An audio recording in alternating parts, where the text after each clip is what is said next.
گفتگو کا موضوع علامہ اقبال کی ایک نظم جو بال جبریل میں شامل ہے، جس کا عنوان ہے فقر۔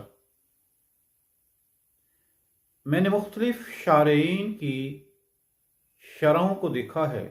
مختلف شارعین نے بتا دیا کہ دو طرح کا فقر ہوتا ہے، ایک اسلامی فقر ہوتا ہے اور ایک غیر اسلامی فقر ہوتا ہے۔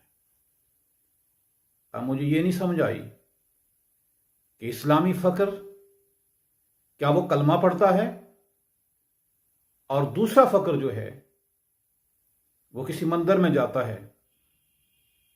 لہذا ضروری سمجھا کہ اس کو آج گفتگو کا موضوع بنایا جائے۔ علامہ اقبال نے اس نظم میں فرمایا ہے کہ ایک فقر سکھاتا ہے صیاد کو نخچیری، ایک فقر سے کھلتے ہیں اسرار جہانگیری، ایک فقر سے قوموں میں مسکینی و دلگیری، ایک فقر سے مٹی میں خاصیت اکثیری، ایک فقر ہے شبیری، اس فقر میں ہے میری میراث مسلمانی سرمایہ شبیری۔ اب دو طرح کا فقر علامہ اقبال نے اس کے اندر بیان کیا ہے، اور اس ضمن میں ایک اور بات شاید میرے ذہن سے بعد میں نکل جائے، میں عرض کرتا چلوں کہ ایک روایت کو یا ایک کہاوت کو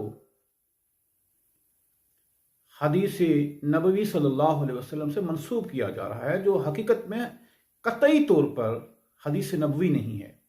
الفقر الفخری، یہ آقا دو جہاں صلی اللہ علیہ وسلم کی حدیث قطعی نہیں ہے۔ اس کو احادیث کے خزانے میں شامل کرنا، اگرچہ اس کے الفاظ، اس کا مفہوم بہت ہی اعلیٰ ہے، بامانی جملہ ہے، لیکن اس کو رسول اللہ صلی اللہ علیہ وسلم کی احادیث میں شامل کرنا قطعی طور پر درست نہیں ہے۔ الفقر الفخری قطعی طور پر حدیث نبوی صلی اللہ علیہ وسلم نہیں ہے۔ اب فقر کیا ہے، اور فقر کو اگر ہم یوں سمجھ لیجئے کہ اس کو ناؤن تصور کیا جائے، اسم تصور کیا جائے، اور اس کا ایڈجیکٹو جو ہوگا وہ فقیر ہے، اور فقر کو اس کو سمجھنے میں آسانی اس طرح ہوگی کہ ایک فقر وہ ہے جس کے معنی بہت ہی اعلیٰ و عرفہ ہیں، جس کے اندر تقدس بھی ہے اور طہارت بھی ہے، عظمت بھی ہے اور ایک بلندی بھی ہے۔ اور دوسرا فقر وہ ہے کہ جسے اس وقت عام مفاہیم کے اندر ہم رائج کیے ہوئے ہیں۔ اب ہم ہر بھکاری کو فقیر کا لقب دے دیتے ہیں، ہر مانگنے والے کو فقیر کہا جاتا ہے، اور فقر شاید جس کے پاس مال و دولت کوئی اسباب نہ ہوں، درویش قسم کا شخص ہو، تو ہم اسے فقر سے تعبیر کرتے ہیں۔ اور اس کو سمجھنے میں یہ آسانی اس طرح ہوگی کہ اصل میں جو فقر ہے وہ یہ ہے، فے قاف رے، فقر، فے۔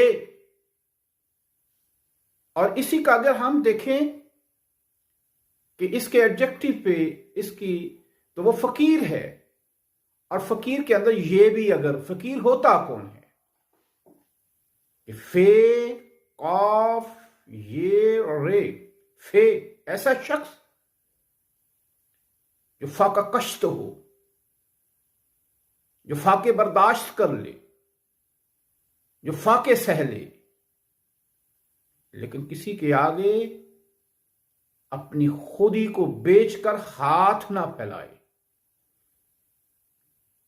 اور وہ اپنی کوشش میں لگا رہے، اور وہ شکار مردہ سے کبھی اپنا پیٹ نہ پالے، بلکہ شکار زندہ یعنی محنت کر کے وہ اپنے پیٹ کو پالے، پھر قوف قناعت پسند ہو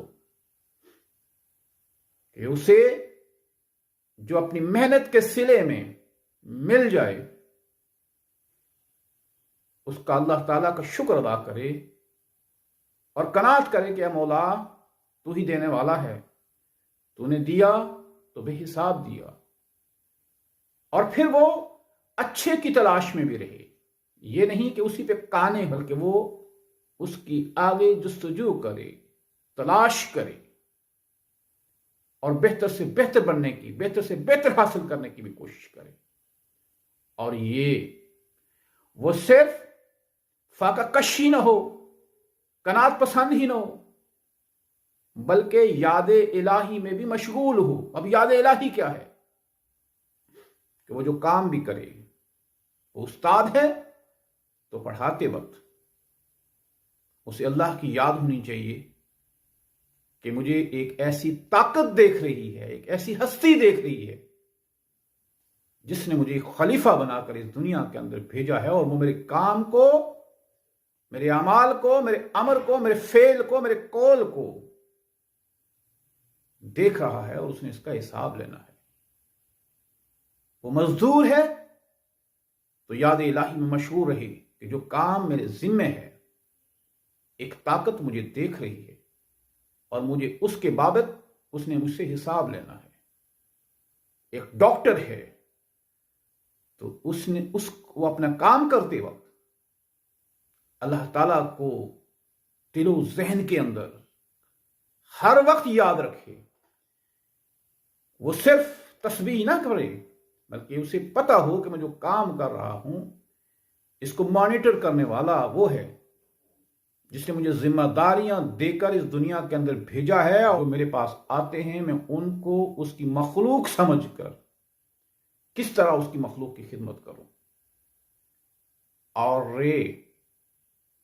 اور رزق حلال کا متلاشی ہو، حرام کا لقمہ اس کی زندگی میں نہ ہو، اور وہ سمجھتا ہو کہ رزق حرام جو ہے اس کا ایک لقمہ اگر منہ میں چلا جائے تو کتنے اینٹی سیپٹک ہیں، کتنے اینٹی وائرل ہوں، ان سے ہاتھ دھویا جائے، جتنے مرضی ہاتھ دھو لے، جتنے مرضی دانت صاف کر لے، وہ حرام کا لقمہ اس کی نسلوں تک جائے گا، اور اس کی تاثیر نظر آئے گی، اس کے اعمال سے، اس کے افعال سے، اس کے قول سے، اس کے فعل سے، اس کی نسلوں کا اس کے اندر اظہار پایا جائے گا۔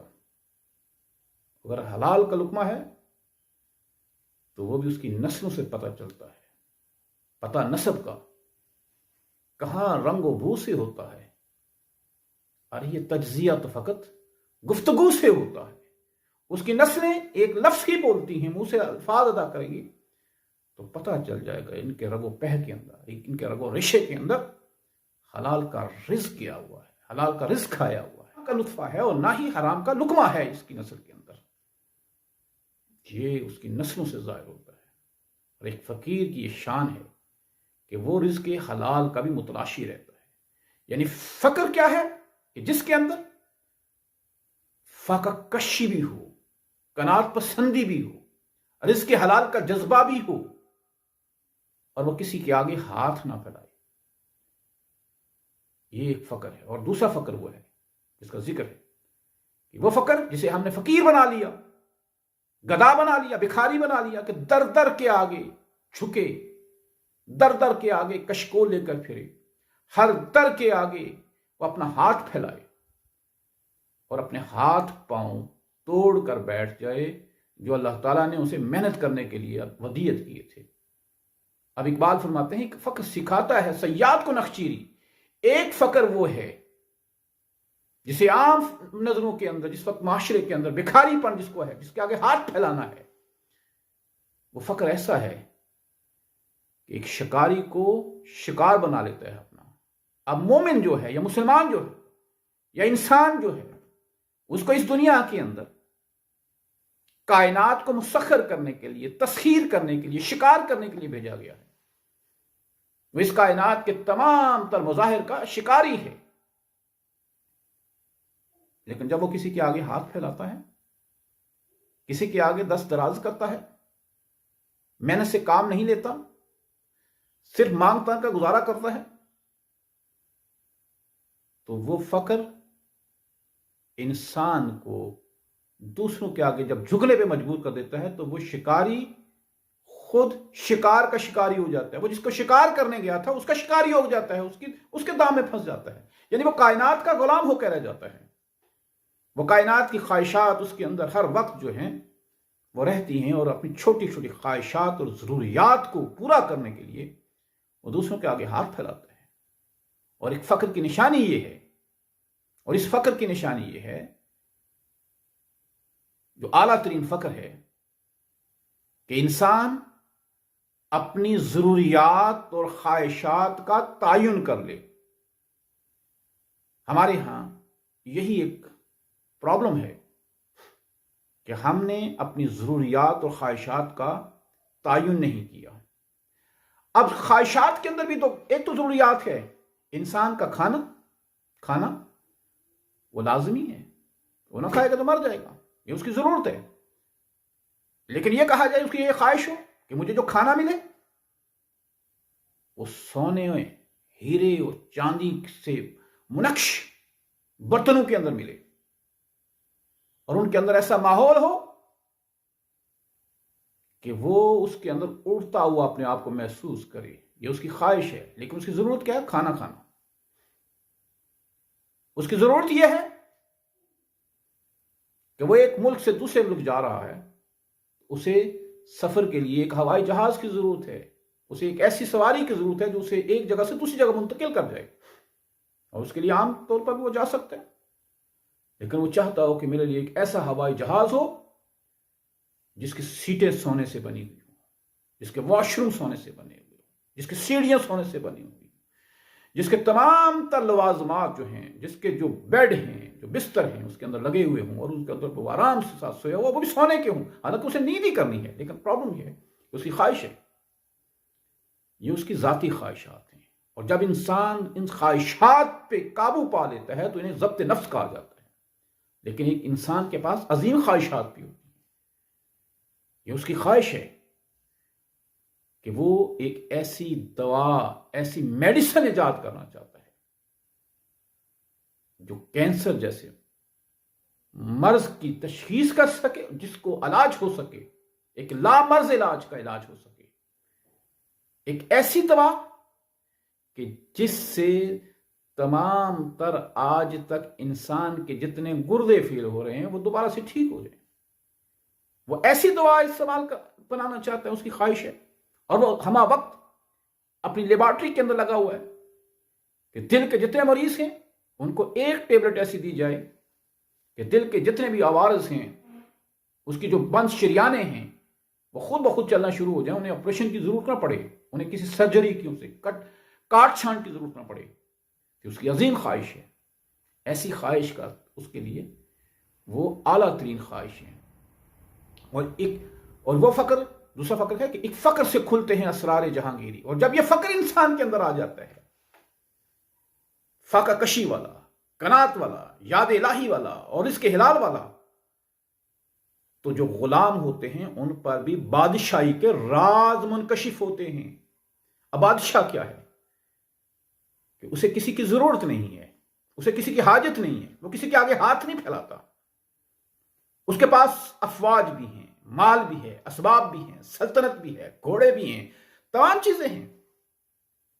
لیکن ایک جب فقیر ان تمام چیزوں سے بے نیاز ہو جاتا ہے، وہ صرف اپنی ضروریات تک محدود ہو کے رہ جاتا ہے اور خواہشات انسانیت کے لیے پالتا ہے، تو وہ فقیر ہوتے ہوئے بھی وہ اپنے زمانے کا ایک بہت بڑا بادشاہ ہے. اس پر جہانگیری کے پورے جہاں کے جو بادشاہت ہے اس کے راز کھل جاتے ہیں. وہ پوری دنیا کا ایک بادشاہ بن جاتا ہے.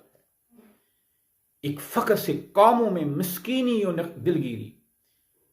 ایک فقر وہ ہے جو ہاتھ پھیلاتے ہیں دوسروں کے سامنے، خود کوئی کام نہیں کرتے، دوسروں کی طرف ہاتھ اٹھا کے دیکھتے ہیں، تو وہ قوموں کے اندر مسکینی اور نا امیدی پیدا کرتے ہیں، مفلسی پیدا کرتے ہیں، نا امیدی پیدا کرتے ہیں، مایوسی پیدا کرتے ہیں.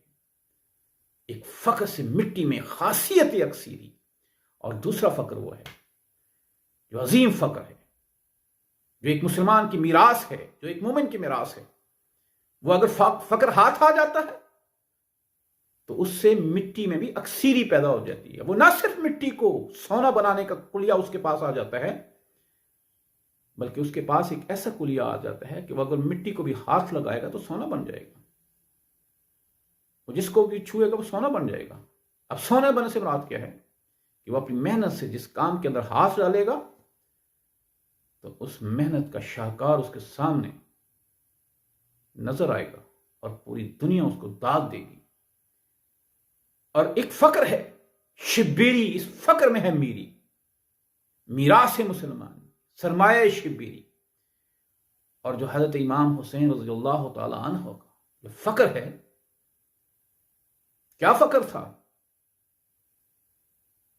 کہ یزید کی بیعت اسی لیے نہیں کری تھی کہ یزید حق پہ نہیں تھا، اس کا کردار داغدار تھا۔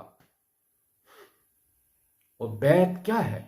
بیع کر دینا، اپنے آپ کو بیچ دینا، دوسروں کے حوالے کر دینا۔ بیعت کو آسان کام نہیں ہے، کسی کے ہاتھ کے اندر ہاتھ دینا، اس بات کا عہد کرنا ہوتا ہے کہ میں نے اپنے آپ کو سلنڈر کر دیا، میں نے اپنے آپ کو آپ کے حوالے کر دیا۔ رضی اللہ تعالی عنہ کا جو فقر تھا وہ اپنی ذات کے لیے نہیں تھا، وہ یہ تھا کہ جس جھولی کے اندر بیٹھ کر، جس جھولی کے اندر اس نے پرورش پائی تھی محمد رسول اللہ صلی اللہ علیہ وسلم کی، جس دین کو پنپتا ہوا تھا، وہ دین یزید جیسے فاسق و فاجر کے ہاتھوں میں جا رہا تھا، وہ مسلط اس کے ہاتھوں میں جا رہی تھی۔ اس لیے وہ فقر کہ اپنی تمام تر ذاتی خواہشات سے مبرہ ہو کر اپنا پورا گھرانہ تو قربان کر دیا، لیکن ہاتھوں میں ہاتھ نہیں دیا، بیعت نہیں لی۔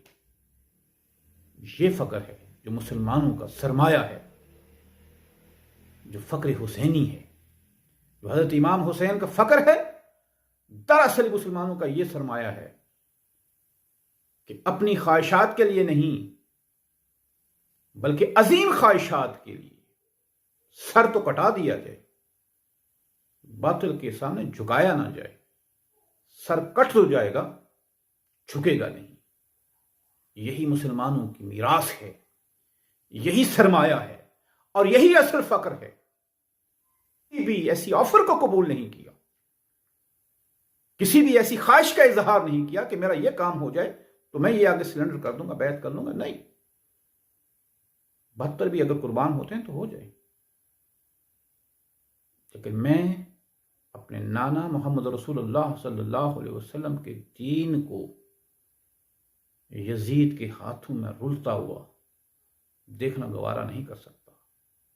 میں سر تو کٹا سکتا ہوں، سر جھکا نہیں سکتا، اور سر کٹا دیا اور پھر سر بلند ہو گئے، اور ہمیشہ کے لیے سر بلندی ہی رہے گی۔ مسلمانوں کی میراث دراصل